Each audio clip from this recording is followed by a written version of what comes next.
stepfather said I would end up homeless, so I became his landlord and tripled his rent overnight. He's pounding on my front door so hard the peephole trembles.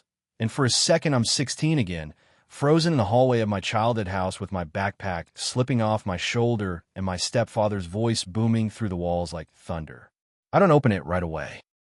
I stand there barefoot on the hardwood, my heart doing that ugly stutter it does when adrenaline hits too fast, and I listen to him yell my name like he owns it. "Open the door, you little," he starts, then cuts himself off when he remembers my neighbors exist. The next knock is quieter but meaner, like he's trying to press his anger into the wood. My hands are cold, even though my face is hot. I take a breath that tastes like stale coffee and nerves, reach for the chain lock, then stop. No, not yet. Not while he still thinks he's in charge. I step back, slide my phone out of my pocket, and press record because I learned a long time ago that men like him rewrite reality if you don't pin it down. When I finally open the door, I only crack it as far as the chain allows, and the look on his face hits me like a gust of heat. His eyes flick from my hair to my clothes to the tidy hallway behind me, searching for evidence that I'm still the mess he always said I was. He's red in the neck, jaw clenched, a vein jumping near his temple. In his fist, he's holding the envelope I left on his kitchen table an hour ago, the one with the new lease agreement and the rent amount printed in black ink, so plain it almost looks polite. He shakes at me like it's a weapon. "What is this?" he spits. His breath smells like mint gum and anger. Behind him, my mother's car is parked crooked in my driveway because she drove like she was panicking. I can see her in the passenger seat, hunched, hands clasped, eyes fixed on her lap like if she looks up she'll have to admit what's happening.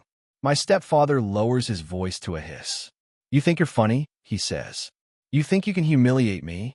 I look him dead in the face and feel the strangest calm settle in my chest, the calm that comes when the thing you feared has already arrived. "No," I say quietly. "I think you should read it again." It was a Tuesday night, years ago, when he told me I'd end up homeless, and I can still remember the exact way his words landed, like he was throwing a curse with confidence because he'd been practicing it for months. I was 17 and standing in the kitchen in my school uniform, still smelling like sweat from the bus ride and cheap deodorant. I just told him I'd applied for a scholarship program at a local uni, the kind of program that would have been a lifeline. He didn't even look up from his beer. He just laughed and said, You can't even keep your room clean.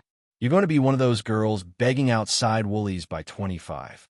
My mother had been washing dishes, and I watched her hands pause under the tap for 1 second, then keep moving like she hadn't heard. That moment, her choosing motion over me, stuck to my ribs like tar. He came into our lives when I was 10. My real dad left early and messy, and my mom was lonely in that brittle, desperate way that makes you accept the first person who promises stability. My stepfather, Craig, looked stable on paper. Trade job, car that wasn't held together by tape. He'd bring groceries without checking the price tags like it was a flex. He spoke in statements, not questions, which my mom seemed to mistake for confidence. At first, he was nice to me in that distant, fake-friendly way some men are nice to children they don't know what to do with. He'd pat my head like I was a dog and say, "How's school?" without listening to the answer. But once he moved in, once his boots lived by the door and his voice filled the house, everything became about control. He hated that I was quiet, not because quiet kids are hard, but because quiet kids watch. He'd accuse me of attitude when I didn't laugh at his jokes. He'd say I was ungrateful when I didn't gush over him paying the electricity bill like he'd invented electricity. He'd pick at everything, my food, my clothes, my friends. If I went out, I was irresponsible. If I stayed in, I was antisocial. If I got a good mark, it was luck. If I got a bad one, it was proof I was lazy. He talked about me like I was a burden that my mother should be thankful he tolerated. The worst part was the way he used money like a leash. Mom worked, but he managed the finances. He complained about how expensive it was to have a teenager, then buy himself a new tool set the same week. He made me feel guilty for needing school shoes. He'd remind me constantly that the house was his because he paid more, even though I knew, because I could read mail, that Mom's name was on the mortgage too. When I got my first casual job at a bakery, He made me hand over half my pay for rent and called it teaching responsibility. I was 16, earning barely enough for a phone plan, and he still stood over me like a debt collector. Mom would murmur, "Craig, don't," sometimes, but her voice had no teeth. She'd follow it with, "You know how he is," like that explained everything. The night he said I'd be homeless was the night everything finally cracked open. I'd been accepted into the scholarship program, partial tuition covered, mentorship, access to a small emergency fund. I printed the email and brought it home like a peace offering, like proof I wasn't the failure he'd painted me as. I put it on the table and said, "I got in." I expected, stupidly, for Mom to smile. I expected for Craig to at least pretend to be proud. Instead, he scanned the page, snorted, and said, "That's cute." Then he looked at Mom and said, "You see? She thinks she's special." Mom did that small laugh she does when she's trying to keep the peace, and Craig's eyes went back to me, sharp. "You're not special," he said. "You're barely average. And if you think you're staying here after you turn 18, you've got another thing coming." I remember my stomach dropping. I never said, I started. He cut me off. "You will not disrespect me in my own house," he said, voice rising. "And you will not use this scholarship nonsense as an excuse to act like you don't need us." "I'm not acting like that," I said, but my voice was shaking. "I'm trying to." "Trying to what?" he barked. "Prove you're better than us? You can't even handle basic chores. You'd be homeless without your mom." Mom finally spoke, soft and pleading. "Craig, stop." He ignored her. He leaned forward, pointing at me like I was a problem on a whiteboard. "You keep pushing," he said, "and you'll end up with nowhere to go. I'm serious. You'll be homeless, and you'll deserve it." Something snapped in me, not loud but deep. I looked at my mother and waited, really waited, for her to defend me, to say, "Don't talk to my daughter like that." Instead, she stared at the table like it was suddenly fascinating. The shame burned so hot behind my eyes that I felt dizzy. I grabbed the paper off the table, crumpled it without meaning to, and went to my room. That night, lying in bed, I realized I was already on my own. I just hadn't left yet. I moved out 2 months after my 18th birthday, not in some dramatic runaway way. In the quiet, humiliating way where you stuff your life into garbage bags and borrow a friend's car because you can't afford a moving truck. Craig watched me carry my bags past him and smiled like he was watching a prediction come true. "Good luck," he said, and his tone made it sound like a threat. Mom hugged me too tightly, crying, whispering, "Call me," but she didn't say stay. She didn't say, "I'm sorry." She let me walk out and told herself it was temporary, because admitting it was permanent would mean admitting she'd chosen him. The first year on my own was brutal.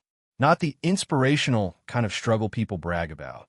The kind where you ration groceries and pretend you're not hungry.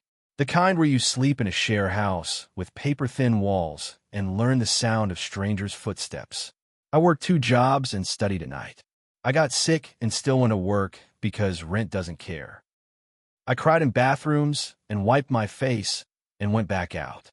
I did end up close to homelessness once. One missed shift because of a fever, one unexpected bill, and the terror of it made me nauseous. I thought of Craig's voice saying, "You'll deserve it," and I swore, with a bitterness that felt like metal in my mouth, that I would never give him the satisfaction. I didn't become successful overnight. I didn't glow up in a montage. I just kept going in small, stubborn steps. I finished my degree. I took a job in administration for a property management company because it paid slightly better and had stable hours. I learned leases, notices, tenant rights, landlord obligations. I watched how money moved, how properties changed hands, how people got trapped. I kept my head down and my savings account up. When I got promoted, I didn't tell my family. When I got my first bonus, I didn't post it. I lived like someone who knew stability could be ripped away. Mom and I stayed in touch in this shallow way. Birthday texts, occasional coffee, where she talked mostly about Craig, and I nodded and swallowed my opinions. Every time I tried to tell her how much he'd hurt me, she'd flinch and say, "He didn't mean it like that," or, "You know he's old-fashioned," or the worst one, "He's done a lot for us." Like my pain was a price tag she didn't want to read. Craig, of course, never stopped taking credit for my survival.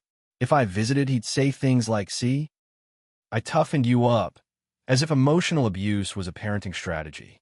If I mentioned work, he'd scoff and say, "Don't get too comfortable. People like you don't stay lucky."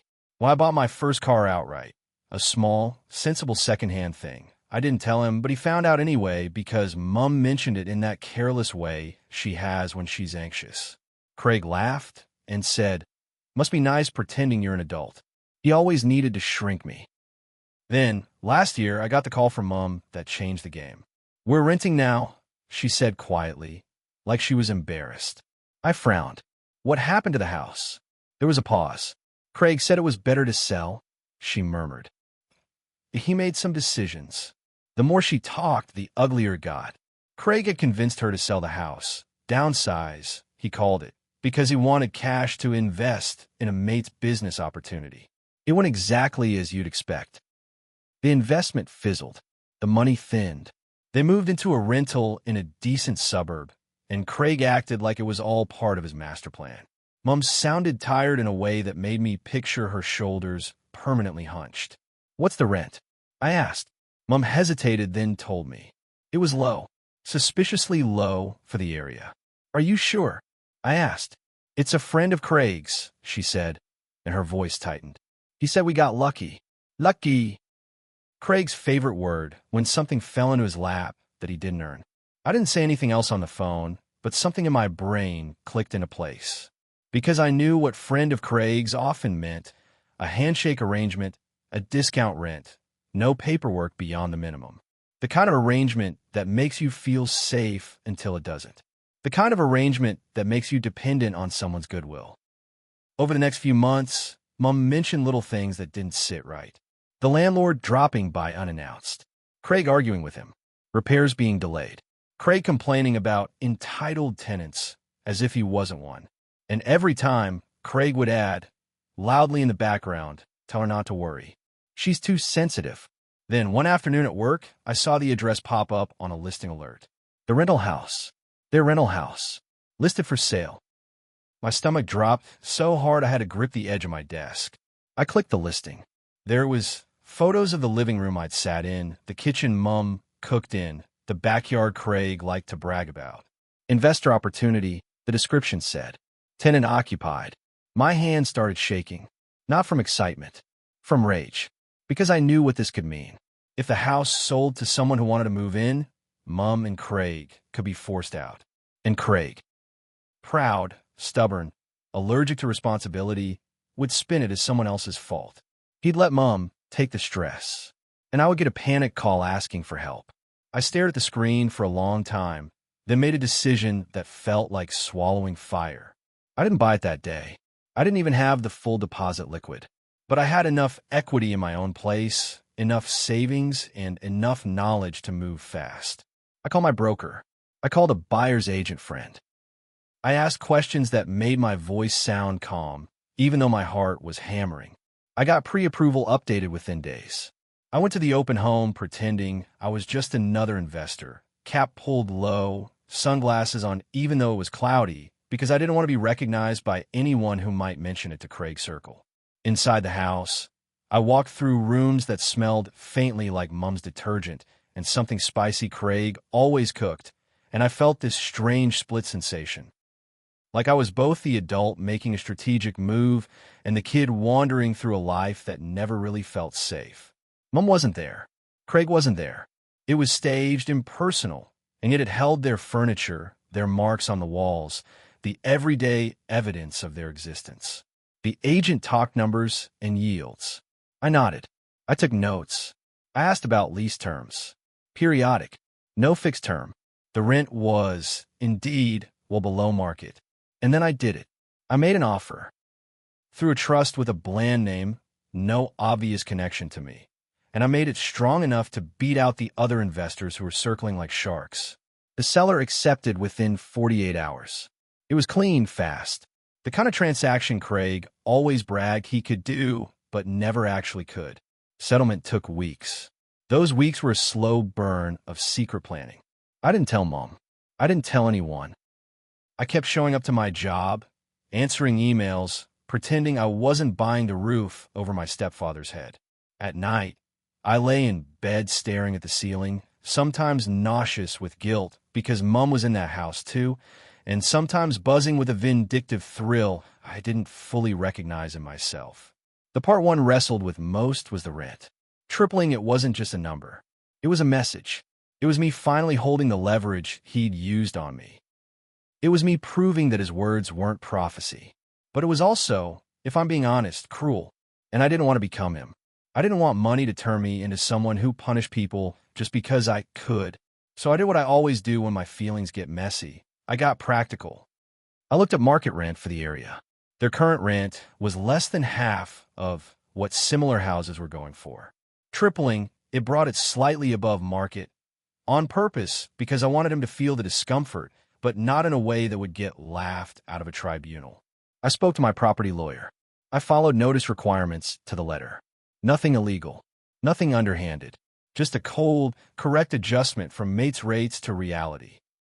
And yes, I made sure the notice was delivered the day settlement finalized. Overnight, in the sense that Craig went to bed thinking he had a cheap rental forever and woke up with a new landlord and a new number. Overnight, in the sense that his sense of control evaporated in one envelope. On the morning I did it, my hands shook the entire time. I drove to their house with the lease documents in a folder like I was delivering homework. I let myself in with the key Mom had given me years ago for emergencies. The house was quiet. Craig's boots were by the door. Mom's cardigan was draped over a chair. I set the envelope on the kitchen table where Craig always dropped his keys like he owned the world. Then I stood there for a long moment staring at it, feeling my pulse in my throat, and whispered to the empty room, "You don't get to curse me and keep living comfortably." Mom called first, about 20 minutes after Craig found it. Her name flashed on my screen, and my stomach sank. When I answered, she was breathless. "What did you do?" she whispered. Before I could respond, Craig's voice boomed in the background, loud enough that I could hear every jagged edge of it. "Tell her to get her lying, sneaky."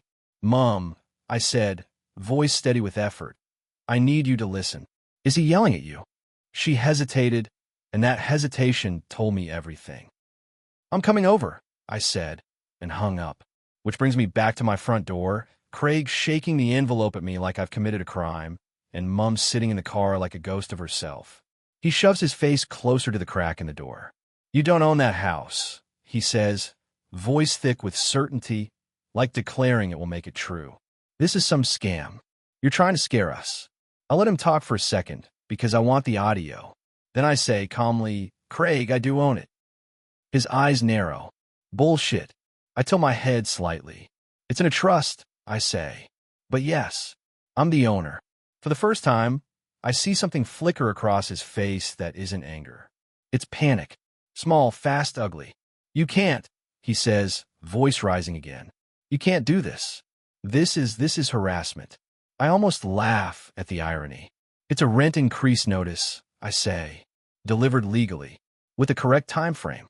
You can accept the new lease, or you can give notice and move. He shakes the envelope like he's trying to shake the words off it. "Tripled." He spits like the number itself is obscene. "Tripled. Overnight. You think you're clever." "I think you've been living in a fantasy," I reply. My voice is steady, but my insides are shaking. "You've been paying a fraction of market rent because someone liked you. Now you're paying what the place is worth." He leans in even closer, eyes blazing. "You're doing this because you're petty," he hisses. "Because you've always been spiteful. Because you've always wanted to punish me for being the only adult in your life." That line, "the only adult," makes my vision blur for a second with pure fury. I grip the edge of the door, so hard my fingers ache. "You told me I'd be homeless," I say quietly. "You told me I deserve it. You took my paychecks. You mocked me. You tried to scare me into being small." He scoffs, but it sounds forced now. "Oh, here we go. The sob story." "It's not a sob story," I say. "It's the reason I'm not negotiating with you." His eyes flick past me again, searching for weakness. Then he shifts tactics like he always does. His voice softens just a fraction, fake reasonable. "Okay," he says. "Okay, let's be adults." You lower it back. You apologize. We move on. I stare at him. "No," I say. His face contorts. Your mother is in that house, he snaps, and my stomach tightens because I knew he'd go there. You're going to punish her too? I inhale slowly. I'm not punishing her, I say. I already offered her a way out. His eyes narrow. What? I glance toward the driveway. Mom is finally looking up now, eyes wide, lips parted like she's holding her breath. I raise my voice slightly so she can hear. I told Mom, I say, that she can move into my spare room. No rent. No conditions except peace. Craig's head whips toward the car like he's just noticed she exists. I see Mom flinch. No. Craig snarls, turning back to me. No. You don't get to. I do, I say, and it comes out firmer than I expect. Because she's my mother, and because I'm not doing this to trap her. I'm doing it to stop you from thinking you can keep treating people like they're disposable. He spits a laugh, ugly. She's not going anywhere. I look past him through the gap between his body and the doorframe and meet Mom's eyes. My voice softens. Mom, I say, you can. Her face crumples. She shakes her head once, tiny, like she's afraid. Craig notices and his whole body tenses like a dog hearing a door open. Mom, he snaps over his shoulder, don't you start. And there it is. The control. The same tone he used on me when I was 16. The same warning. Mom's hands twist in her lap. Her mouth opens, closes. She looks at Craig, then at me, and I can see the war inside her. Loyalty versus survival, habit versus truth. Tears spill down her cheeks, and she wipes them quickly like she's ashamed. Craig turns back to me, fury renewed. You're tearing this family apart, he spits. You're sick. I let out a slow breath. You already tore it apart, I say. I just stopped pretending. He slams the envelope against the door, hard enough that the chain rattles.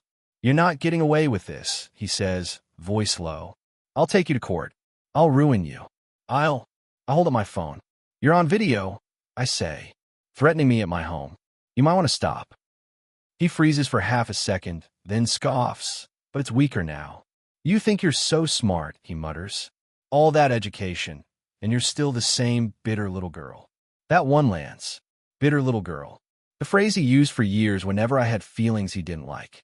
I feel my throat tighten, but I keep my face still. Maybe, I say, but I'm not homeless. His mouth twitches, and I see it, pure, stunned rage, because he knows what I'm doing. He knows I'm holding his old words up like a mirror. I close the door gently, not slamming it, because slamming would give him the satisfaction of thinking he got to me. I slide the deadbolt. The lock clicks, solid and final. My knees feel shaky, like I've run a marathon. On the other side, I hear him shout something muffled, then the sound of heavy footsteps stomping down my front steps. A minute later, my phone buzzes. Mom, I answer without thinking, and her voice breaks immediately. I didn't know, she whispers. I close my eyes. You did, I say softly. You just didn't want to. She sobs, quiet and messy. He's going to be so angry, she says. I know, I reply. But he's angry anyway. He's angry when the toast burns. He's angry when the bills come. He's angry when you breathe wrong. Mom, you can come here. Tonight. There's a long silence where I can hear her sniffing, trying to calm herself. Then, very quietly, she says, he said you'd fail.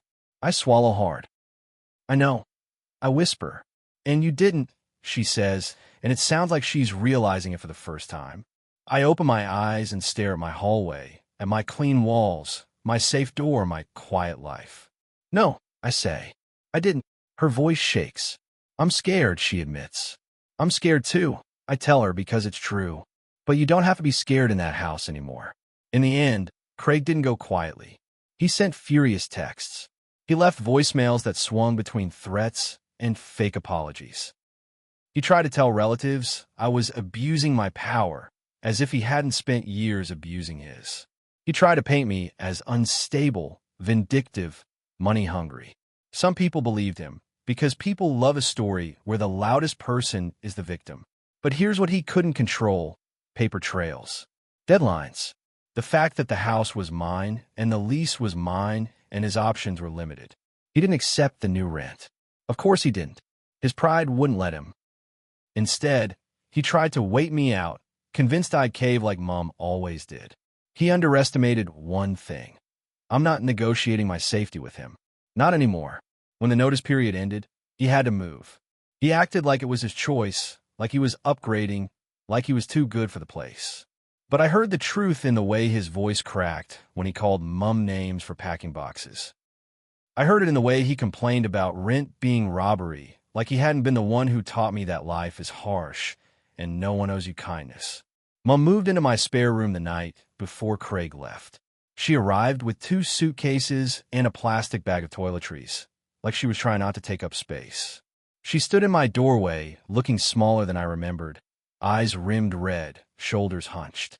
"I don't know what I'm doing," she whispered. I hugged her, and she stiffened at first like she wasn't used to being held without conditions. Then she melted into it and started crying against my shoulder, the kind of cry that sounds like years. "I'm sorry," she choked out.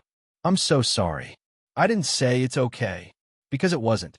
But I also didn't say too late, because she was here now, trembling in my hallway, and the part of me that still loved her was real, even if it hurt.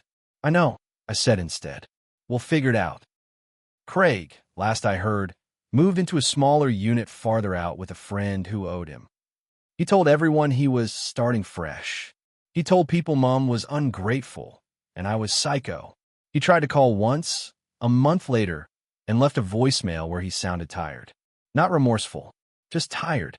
"You've made your point," he said, like everything was still a game. "Now fix it." I deleted it. Because here's the thing nobody tells you about revenge. It doesn't feel like fireworks. It feels like exhaling after holding your breath for years. It feels like your body finally realizing the door is locked and the threat can't just walk in anymore. It feels like relief tangled with grief because the person you beat was someone who once sat at your dinner table and called it love. Do I feel guilty about the rent? Sometimes. Not because Craig deserved comfort. He didn't. But because Mom didn't deserve collateral damage. That's why I offered her the spare room before I ever delivered the notice. That's why I made sure everything was legal and clean and clear. I didn't want to become him. I didn't want to use power the way he did, carelessly, cruelly, to prove a point. I wanted one thing, to take the prophecy he threw at a scared 16-year-old kid and crush it into dust. He said I'd end up homeless. Instead, he ended up standing on my porch, shaking an envelope, realizing too late that I grew up, I got smart, and I stopped asking for permission to exist. And no matter what he tells people now, he knows the part that matters. I didn't just survive him. I owned the roof over his head, and for the first time in my life, he couldn't talk his way around that.